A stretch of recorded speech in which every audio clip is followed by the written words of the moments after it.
The crystal towers of Zephyria Prime stretched toward the twin suns, their surfaces reflecting light across the vast city below.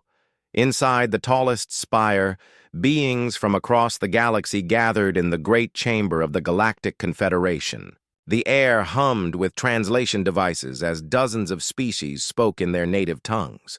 Admiral Kethvar stood before the massive holographic display, his four arms crossed behind his back. The Zalani were natural leaders, their tall frames and sharp minds having guided the Confederation's military for over 3,000 years. Today, like many days before, they discussed the expansion of their peaceful empire.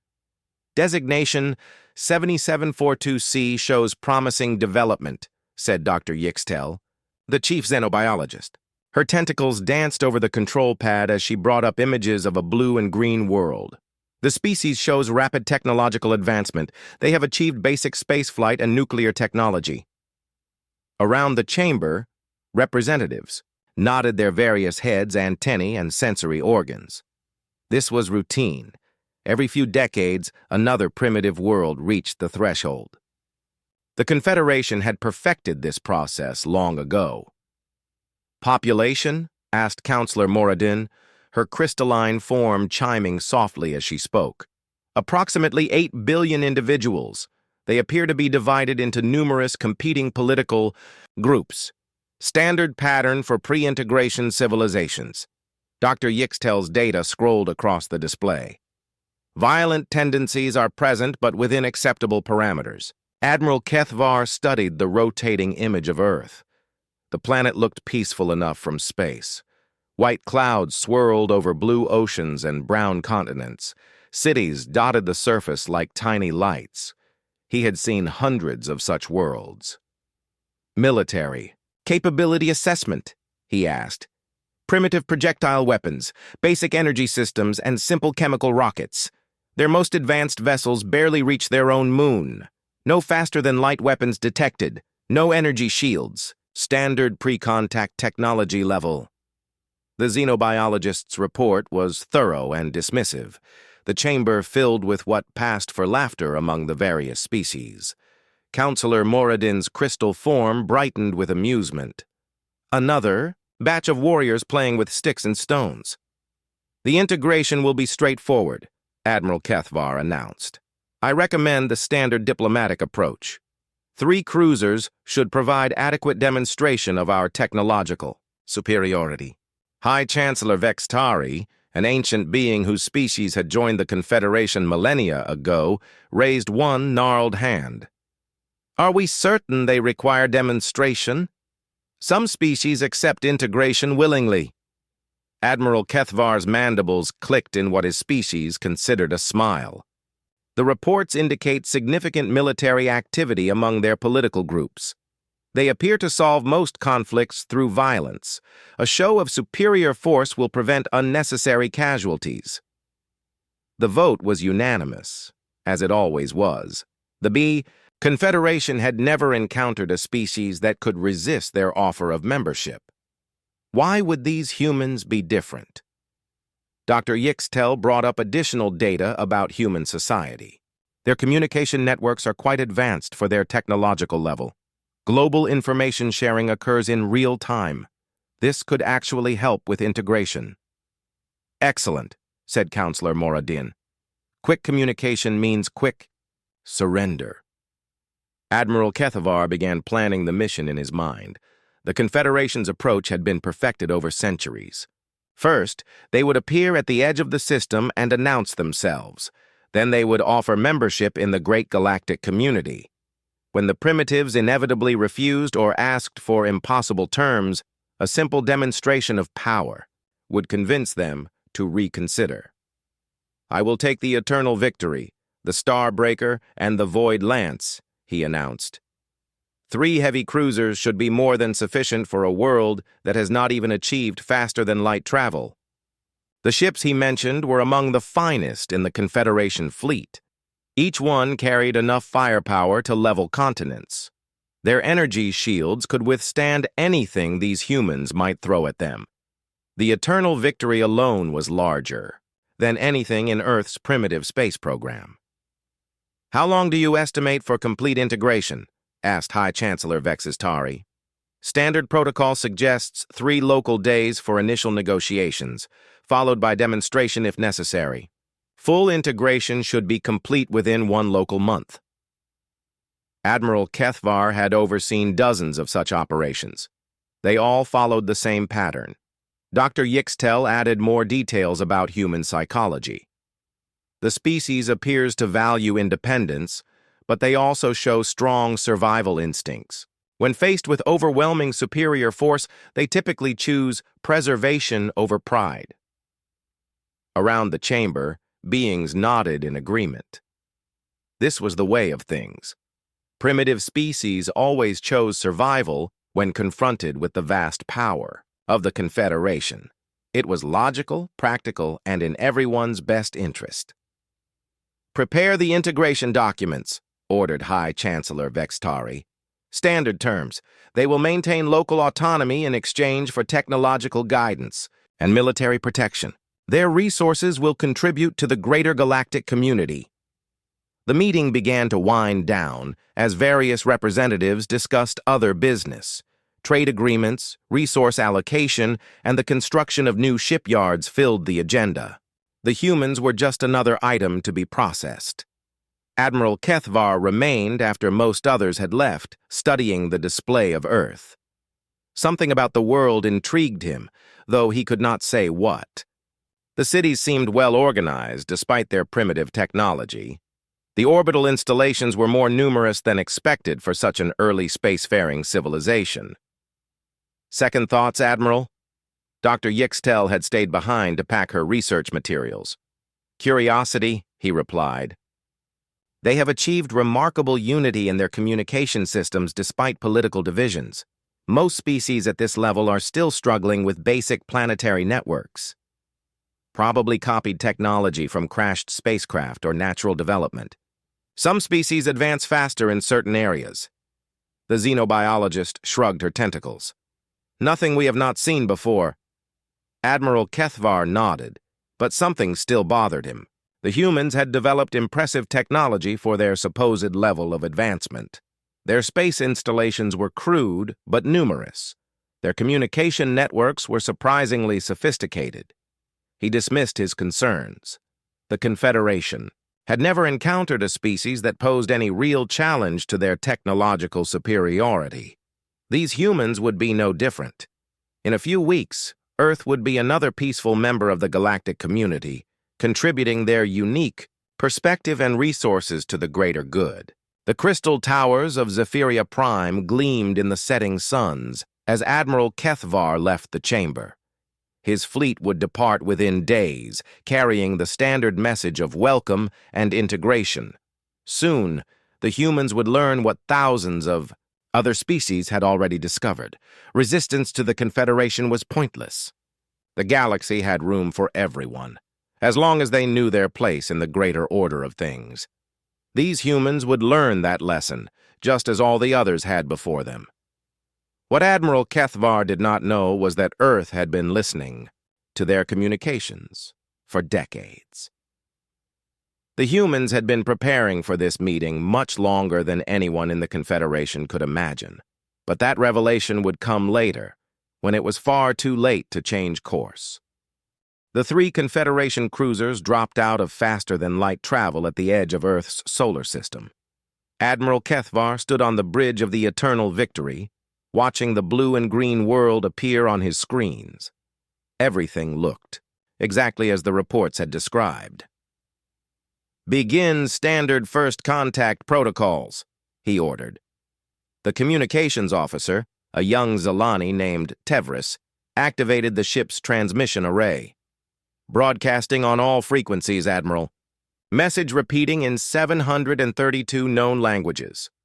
The message was always the same: a greeting of peace, an offer of membership in the Galactic Confederation, and an invitation to join the greater community of civilized species.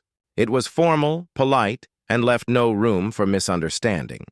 Admiral Kethvar expected the usual response: confusion, fear, or excited babbling about meeting alien life. Instead, something unprecedented happened. Within 4 hours, a single, clear signal came back from Earth. "This is Admiral Sarah Chen of the United Earth Defense Force, responding on behalf of humanity. We acknowledge your message and thank you for your offer of membership in the Galactic Confederation." The bridge crew exchanged glances. Most primitive species took days to organize any kind of coherent response. These humans had managed to coordinate a planet-wide government in mere hours. Admiral Chen's voice continued. "We appreciate the opportunity to join the galactic community. However, we must respectfully decline membership at this time. We request additional time to prepare our society for such a significant change. Perhaps we could revisit this discussion in 20 to 30 years. Admiral Kethavar's mandibles clicked in surprise. No species had ever asked for decades to consider membership. Most either accepted immediately or refused outright. 20 to 30 years? He muttered. Do they not understand the honor being offered to them? Communications Officer Tevris looked up from his station. Should I explain the benefits of immediate integration, Admiral? Send the standard response. Inform them that membership is being offered now, not in 30 years. They have 36 standard hours to reconsider before we demonstrate the benefits of Confederation protection. The message was transmitted, and Admiral Kethavar settled back to wait. He had given this speech to dozens of worlds. Sometimes, they needed to see the power of Confederation technology before they understood their position in the galaxy. Admiral Chen's response came back within an hour. We understand your position, Admiral Kethavar. However, our answer remains unchanged. We request that your fleet remain beyond Pluto's orbit during our consideration period. We will have a final answer for you in 36 hours. Something about her tone bothered Admiral Kethavar. There was no fear, no awe, no hint that she understood the power facing her world. She spoke as if she were negotiating with equals. Pluto's orbit? Asked Navigation Officer Zaktul. Why such a specific distance? Admiral Kethavar shrugged. Primitive fear of the unknown. They probably consider that the edge of their territory. He had seen similar requests before. Some species felt more comfortable if the alien ships stayed at what they considered a safe distance. The next 36 hours passed quietly. The 3 Confederation cruisers maintained their position beyond Pluto, monitoring Earth's communication networks. What they detected was remarkable. Instead of panic or chaos, human governments around the world were coordinating with impressive efficiency. Military units moved into new positions. Space installations that had appeared dormant suddenly showed activity. Communication networks carried encrypted traffic at levels that suggested massive mobilization. The humans were preparing for something, but Admiral Kethavar assumed it was evacuation procedures or shelter preparations. Admiral called. Sensor operator Nixala. We are detecting unusual energy readings throughout their solar system. Admiral Kethavar moved to the sensor station. The displays showed energy signatures appearing on asteroids, moons, and previously empty regions of space. What kind of energy? Unknown configuration. The signatures are significant, much higher than we would expect from their reported technology level. Admiral Kethavar frowned but dismissed the readings. Primitive sensors often misinterpreted natural phenomena. These humans probably had mining operations or research stations that their initial surveys had missed. As the deadline approached, Admiral Chen sent her final message. Admiral Kethavar, humanity has reached its decision. We decline membership in the Galactic Confederation. We wish to pursue our own path among the stars. We hope this decision can be respected and that peaceful relations can be maintained between our peoples. Admiral Kethavar's forearms tensed with frustration. No species had ever maintained their refusal after hearing the full offer. These humans clearly did not understand the situation. Send the demonstration protocol message, he ordered. Inform Them that we will now provide a practical demonstration of Confederation technology. A limited strike against their moon will show them the protection they are refusing. The message was transmitted along with tactical data showing exactly what would happen. The moon would be struck with a displacement cannon, creating a visible crater but causing no casualties on Earth. It was a standard procedure designed to shock primitive civilizations into accepting reality. Admiral Chen's response was immediate and unexpected. Admiral Kethvar, we strongly advise against any aggressive action within our solar system. Please reconsider this course of action. Admiral Kethvar almost laughed. The primitive was trying to give him advice about military tactics. Charge the displacement cannons. Target the lunar surface. Coordinates transmitted to gunnery stations. The three cruisers began powering their main weapons. The displacement cannons were among the most advanced weapons in the Confederation arsenal, capable of cracking small moons with focused energy beams. Against Earth's small airless satellite, the effect would be dramatic and unmistakable. "Weapons charged and ready, Admiral," reported Gunnery Officer Velcon. "Fire!" 3 beams of devastating energy lanced toward Earth's moon. Admiral Kethvar watched the tactical display, expecting to see the bright flash of impact and the formation of a new crater. Instead, something impossible happened. The energy beams simply disappeared, not deflected, not absorbed by the lunar surface, but completely eliminated as if they had never existed. "What happened to our weapons fire?" Admiral Kethvar demanded. Sensor operator Nixala was frantically checking her instruments. "Unknown, Admiral. The energy simply stopped existing approximately halfway to the target." Before Admiral Kethvar could respond, new contacts appeared on his sensors. Objects were moving throughout the solar system, accelerating at impossible rates. They were not ships in any sense he understood. They were projectiles, moving at significant fractions of light speed and guided by targeting systems that should not exist in a primitive civilization. "Incoming weapons fire!" shouted the sensor operator. "Multiple contacts, velocity exceeding anything in our databases." Admiral Kethvar stared at the display in disbelief. The humans had not only stopped his demonstration attack, they were returning fire with technology that rivaled his own. This was not supposed to be possible. The first kinetic projectiles struck the Starbreaker, punching through shields and armor as if they did not exist. The ship's power systems failed, and it began drifting helplessly.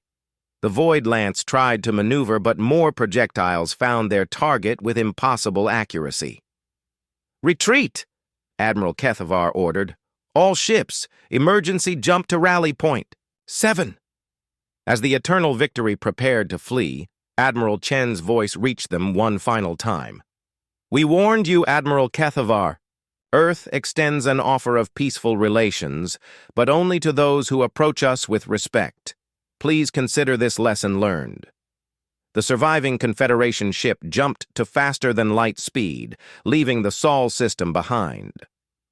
Admiral Kethvar stared at the tactical reports, trying to understand what had just happened. The humans had technology that rivaled the greatest powers in the galaxy, and they had been hiding it perfectly until the moment they needed it. This changed everything.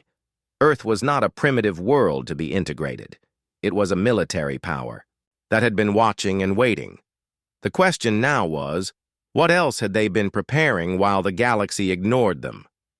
The emergency session of the Galactic Confederation High Council convened within hours of Admiral Kethvar's return.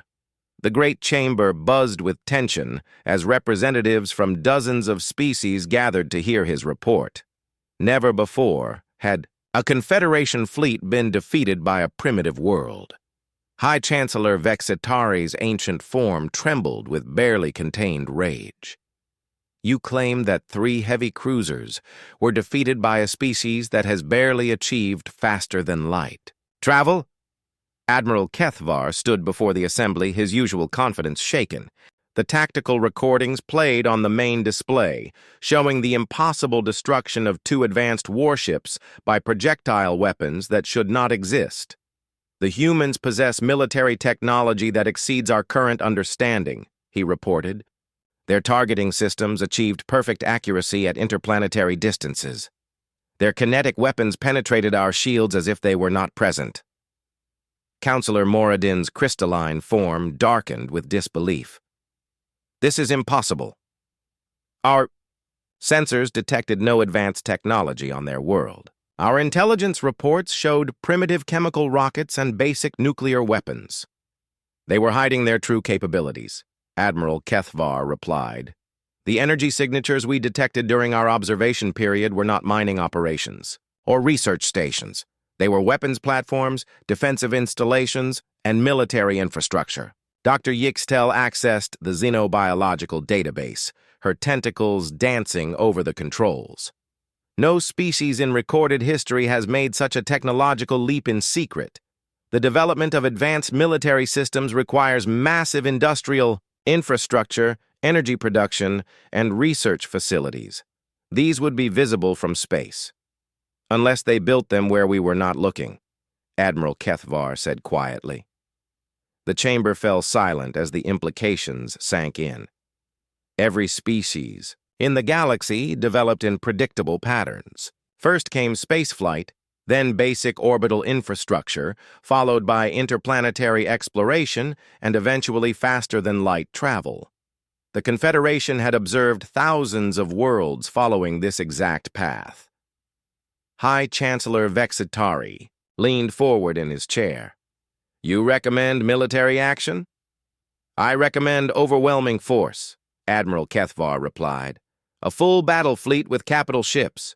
Whatever technology they possess, they cannot stand against the combined might of 50 advanced warships. Fleet Admiral Kexathari, commander of the Confederation's main battle groups, stepped forward. Her insectoid features clicked with anticipation. I volunteer to lead the expedition. The 4th Battle Fleet can be ready within 10 standard days. Make it 5 days, ordered High Chancellor Vextari. We cannot allow word of this defeat to spread throughout the galaxy. If other primitive worlds believe they can resist integration, the entire Confederation could face rebellion. The decision was unanimous. 50 ships representing the finest military technology of a dozen species would return to Earth. Dreadnoughts capable of destroying small moons, carrier ships filled with fighter craft, and support vessels carrying enough firepower to reduce a planet to ash. Fleet Admiral Kexthari began planning the operation immediately.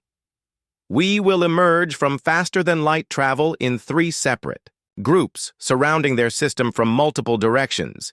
Even if they possess advanced weapons, they cannot target 50 ships simultaneously. Admiral Kethvar felt uncomfortable with the plan's confidence, but he kept his concerns to himself. The recording of his defeat played again on the main display, and he watched his ships being destroyed by weapons that should not exist. 5 days later, the largest military fleet in Confederation history departed for Earth. 50 ships of various classes, carrying enough destructive power to level entire continents. Fleet Admiral Kexthari commanded from the bridge of the Galactic Sovereign, a dreadnought 3 kilometers long and armed with enough weapons to destroy a small fleet. The journey to Earth took 12 standard days.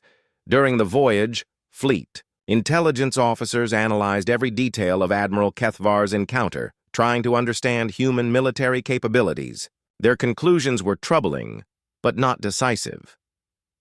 The humans appear to have developed kinetic weapons with unprecedented accuracy and velocity, reported Intelligence Officer Moxvan. However, kinetic weapons are limited by physics. No matter how advanced their targeting systems, they cannot overcome the basic limitations of projectile weapons. Fleet Admiral Kexthari nodded approvingly. 50 ships with energy shields and faster-than-light maneuverability should be more than sufficient. Even perfect accuracy cannot target what it cannot catch.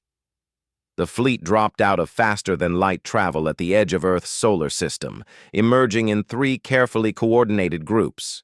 The Galactic Sovereign and 17 heavy ships appeared beyond Pluto's orbit. 23 cruisers and destroyers materialized near Jupiter. The remaining support vessels positioned themselves near Saturn. Fleet Admiral Kexathari expected immediate human response. Instead, her sensors detected nothing but natural celestial bodies and the blue-green world that had started this crisis. No ships, no energy signatures, no response to their arrival communications. "Scan for the weapons platforms detected in Admiral Kethavar's report," she ordered. "Negative contacts, Admiral. All sensors show natural planetary bodies and standard space debris. No artificial energy signatures detected." Fleet Admiral Kexathari frowned. Her intelligence reports had indicated significant military infrastructure throughout the human solar system.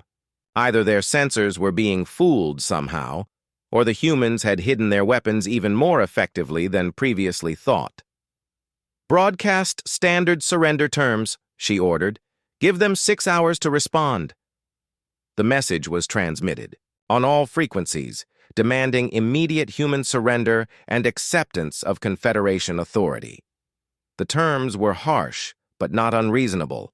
Earth would be placed under direct military occupation until proper integration could be completed. 6 hours passed in silence. No response came from Earth or any other location in the system. The human homeworld appeared completely normal, with no sign that its inhabitants were even aware of the massive fleet surrounding them. "Sir," reported Communications Officer Devtal, "we are receiving a transmission from the human homeworld." Admiral Chen's voice filled the bridge with the same calm confidence that had surprised Admiral Kethvar. "Fleet Admiral Kexthari, this is Admiral Sarah Chen of the United Earth Defense Force. We appreciate your visit to our solar system."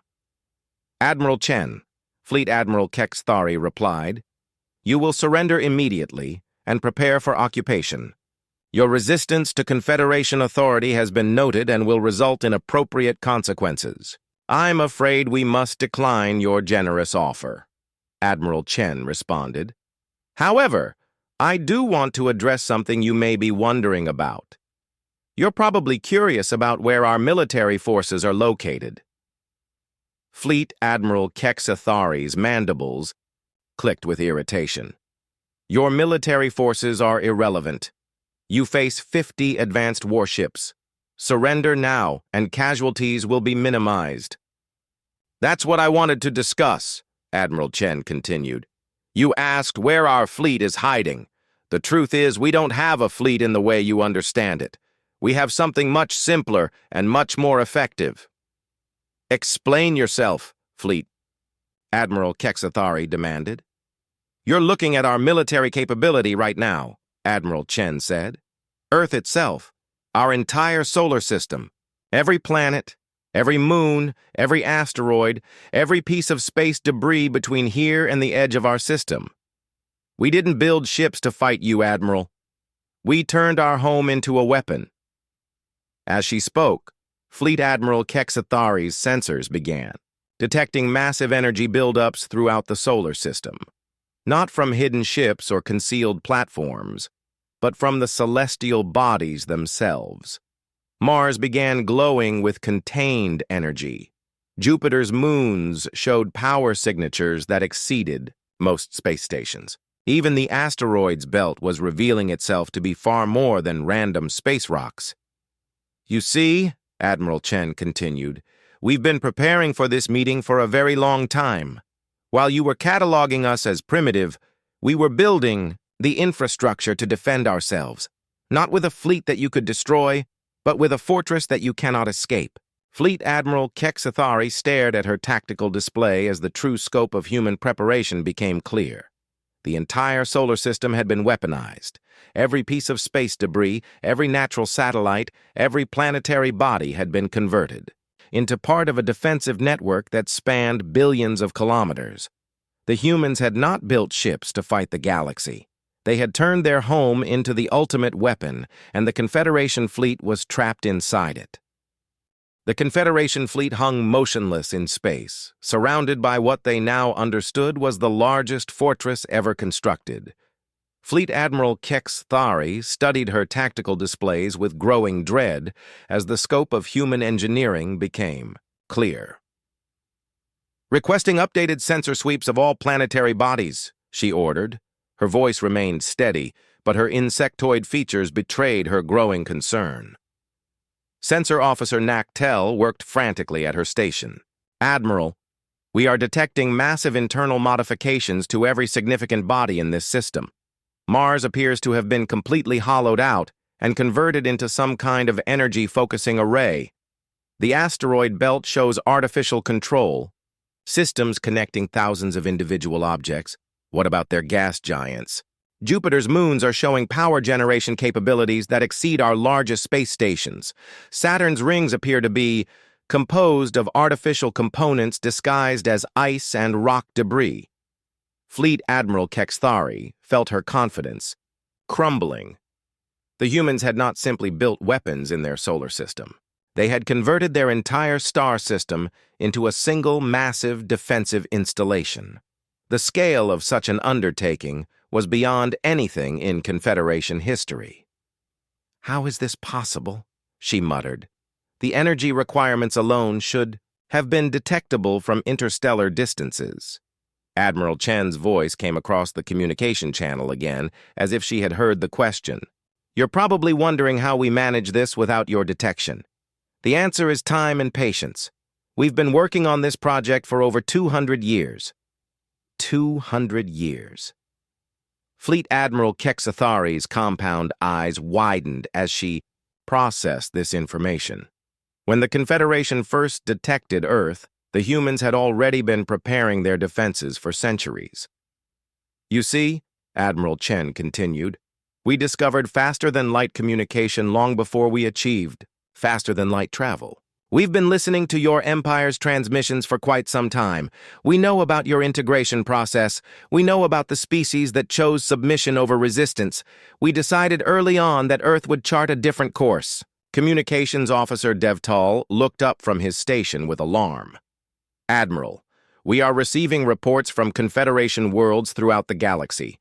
Human energy signatures are being detected in dozens of star systems." Fleet Admiral Kexthari felt her blood freeze. "What do you mean, human energy signatures?" "Unknown installations are appearing in interstellar space near major Confederation worlds. The installations were completely undetected until approximately 10 minutes ago. They appear to have been hidden using some form of advanced camouflage technology." Admiral Chen's voice took on a note of amusement. "I should probably mention that Earth's solar system isn't our only project. While you were assuming we were a primitive species confined to one world, we've been seeding the galaxy with infrastructure for the past century." Fleet Admiral Kexathari's worst fears were being confirmed. The humans had not simply prepared a defense of their homeworld.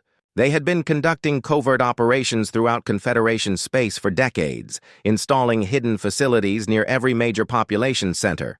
"Impossible," she whispered. "Our sensors would have detected large-scale construction projects." "Your sensors are quite good," Admiral Chen acknowledged, "but they're designed to detect artificial structures and energy signatures. They're much less effective at identifying disguised installations that mimic natural phenomena. A generation ship disguised as an asteroid is effectively invisible unless you know exactly what to look for." More reports flooded in from across the galaxy. Near Zephyria Prime, massive structures were emerging from what had appeared to be empty space. Around the industrial worlds of the hegemony, installations were revealing themselves on the edges of star systems. Even the heavily defended core worlds were reporting unknown human facilities in their outer orbital zones. Sensor Officer Naktel's voice cracked with strain. "Admiral, we are detecting energy buildups throughout this system. Whatever the humans have built here is powering up." Fleet Admiral Kexathari looked at her tactical display and saw her 50-ship fleet surrounded by energy signatures that dwarfed their combined firepower. Every planet, every moon, every asteroid was revealing weapon systems that should not exist. "Admiral Chen," she transmitted, "what do you want?" "The same thing we've always wanted," came the reply. "To be left alone, to develop as we choose. We have no interest in conquest or expansion into already occupied systems. We simply want the freedom to explore the galaxy without having your integration forced upon us. And if we refuse to grant that freedom? Admiral Chen's response chilled Fleet Admiral Kexthari to her core. Then you'll discover that we've spent 2 centuries learning everything about Confederation military technology, industrial capabilities, and strategic weaknesses. We know where your shipyards are built, where your food is grown, and where your fuel is refined. We've positioned assets accordingly. The implications were staggering. The humans had not simply prepared to defend their homeworld. They had prepared to cripple the entire Confederation infrastructure if necessary. 2 centuries of covert operations had placed human assets in position to strike at every vital system in the galaxy. You're threatening the entire galaxy, Fleet, Admiral Kexthari said. We're offering the galaxy a choice, Admiral Chen corrected. Peaceful coexistence with a species that asks only to be left alone, or a war that will devastate every world you claim to protect. Reports continued to arrive from Confederation worlds. The hidden human installations were not attacking, but their presence was unmistakable. Every major population center, every industrial facility, every military base in Confederation space now had human weapon systems within striking range. Fleet Admiral Kexthari realized that her 50 ships were not conducting a siege of Earth. They were hostages in a demonstration of human capability. The entire Confederation fleet could not protect their scattered worlds from assets that had been in position for decades. "What are your terms?" she asked, her voice barely above a whisper. "Recognition of Earth's sovereignty and independence. Withdrawal of all Confederation forces from our solar system. An agreement that future contact will be conducted through diplomatic channels rather than military integration." Admiral Chen's terms were surprisingly moderate for someone who held the entire galaxy hostage. "And in return? We return to our exploration and development activities. The installations you've detected will remain in place as a guarantee of our independence, but they will not interfere with normal Confederation activities." Fleet Admiral Kexthari understood the message. The humans were not interested in ruling the galaxy. They simply wanted to ensure that no one else would rule them. The hidden installations would remain as a permanent reminder that Earth was under their protection. She looked around her bridge at officers who had never faced such a situation. The Confederation's entire military doctrine was based on technological superiority and overwhelming force. Neither advantage applied when facing an enemy that had spent centuries preparing for this exact moment. "I need to consult with the High Council," she said finally. "Of course," Admiral Chen replied. "Take all the time you need. We've waited 200 years for this conversation. We can wait a yao? Little longer for your answer." As Fleet Admiral Kexthari prepared her report for the High Council, she knew that everything had changed. The galaxy would never be the same after this day. The age of forced integration was over, ended not by rebellion or war, but by the patient preparation of a species that had chosen to make resistance impossible rather than futile. The humans had not conquered the galaxy. They had simply made it clear that they could not be conquered. In a universe where the strong dominated the weak, Earth had found a third option, making themselves too dangerous to threaten and too valuable to ignore. The silence that followed was not the silence of defeat, but the silence of a galaxy holding its breath while it tried to understand the new rules of the game. The emergency session of the Galactic Confederation High Council had been running for 18 straight hours. Reports continued to arrive from every corner of their territory, each one confirming the same impossible truth. Humanity had been operating in Confederation space for decades without detection. High Chancellor Vextari looked older than his 1,000 years as he reviewed the intelligence summaries. His ancient hands trembled as he accessed report after report of human installations near critical Confederation facilities. Shipyard Omega-7. Reports a previously unknown structure within weapons range of their primary construction facilities, announced Intelligence Director Zalmoth. The structure appears to have been disguised as a natural asteroid for approximately 40 years. The agricultural worlds of the Centauri Union have detected what appears to be a monitoring station hidden in their outer system, added another aide. Analysis suggests it has been operational for at least 30 years. Admiral Kethvar stood before the assembly, no longer the confident military officer who had departed to integrate a primitive world. The scope of their operations exceeds anything in our historical records. They have assets positioned near every major population center, industrial facility, and military installation in Confederation space.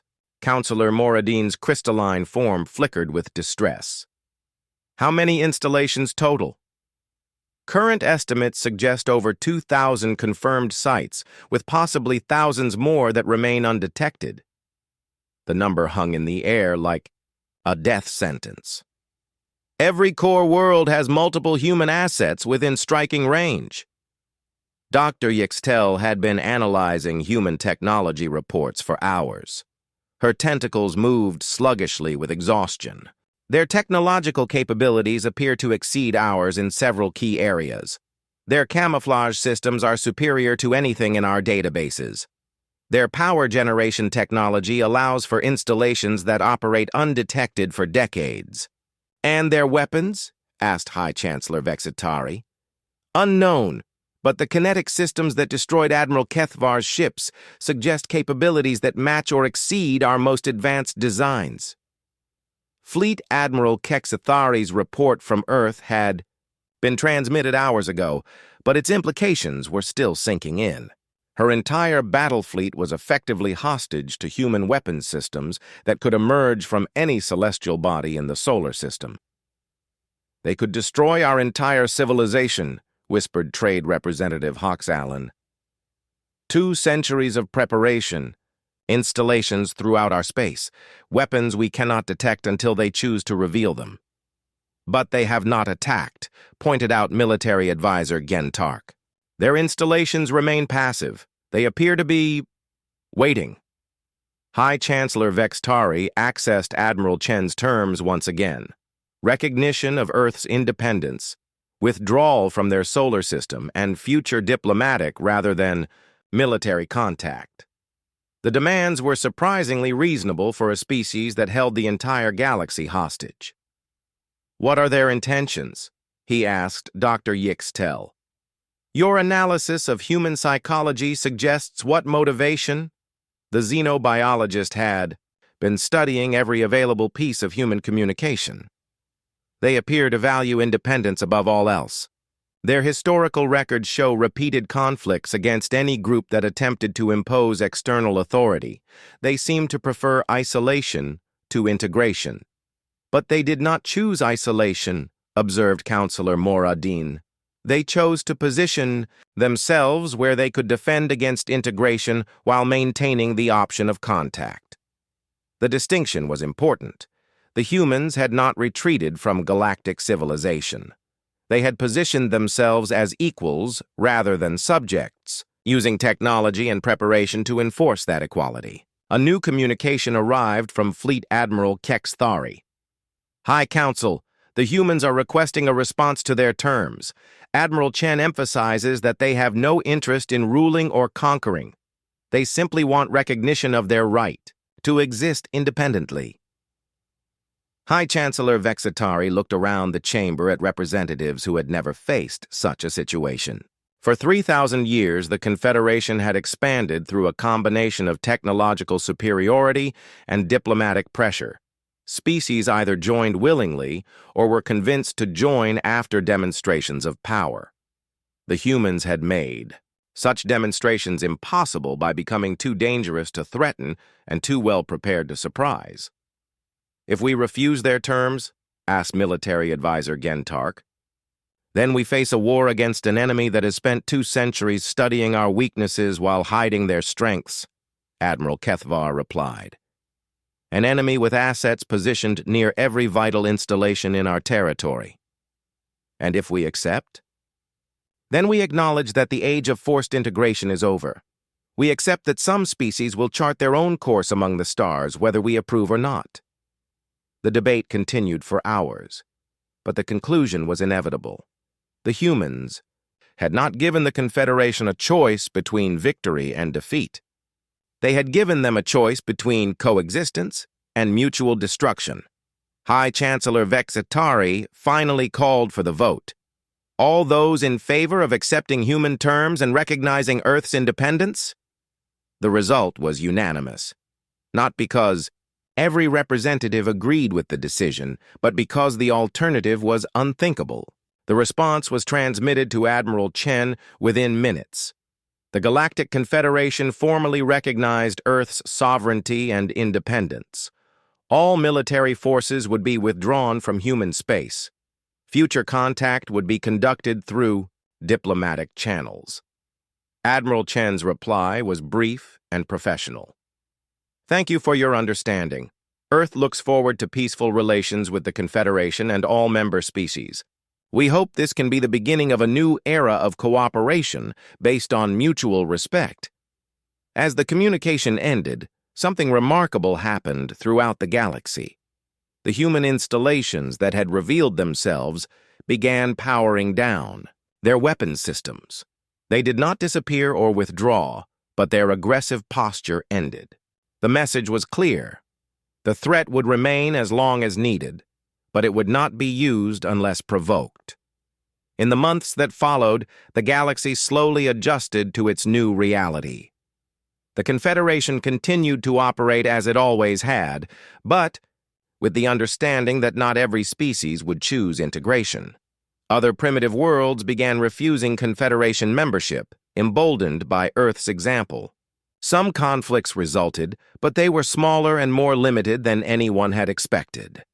The presence of human monitoring stations throughout the galaxy served as a stabilizing influence.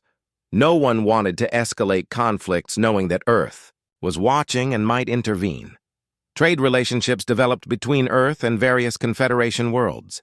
Human technology, particularly in areas of camouflage and power generation, became highly sought after. In return, humans gained access to galactic knowledge and resources that accelerated their own development. Admiral Chen became Earth's first ambassador to the galactic community, a position that had not existed before humans created the need for it. Her diplomatic missions throughout the galaxy were conducted from ships that could appear anywhere without warning, reinforcing Earth's position as a power that preferred negotiation but was prepared for any alternative. The crystal towers of Zephyria Prime still gleamed in their twin suns, but the conversations within them had changed. Where once the High Council had discussed integration schedules and resource allocation, they now debated diplomatic protocols and trade agreements. High Chancellor Vexitari, in his final address before retirement, summarized the transformation. We believed that civilization meant bringing order to chaos, that unity required submission to authority. The humans taught us that true civilization means learning to coexist with differences, and that unity can be achieved through mutual respect rather than mutual submission. The galaxy had not become less orderly or less civilized. It had simply become larger, with room for species that chose different paths among the stars. The silence that had echoed through space after humanity's revelation was not the silence of defeat, but the silence of a universe taking its first breath under new rules. Earth remained a blue and green world orbiting a yellow star. But it was no longer ignored or underestimated. It had become the guardian of a principle that changed everything, the right of every species to determine its own destiny among the stars. And in the depths of space, hidden installations continued their patient watch, ensuring that the lesson would not be forgotten. The age of forced integration was over. The age of chosen cooperation had begun. The galaxy had met its first human warship and discovered that it was not a ship at all, but an entire civilization that had chosen to become something unprecedented, a power that could not be conquered, would not be ignored, and preferred to be respected. Silence no longer echoed through the galaxy. In its place was the sound of a universe learning to speak with many voices, each one free to sing its own song among the stars.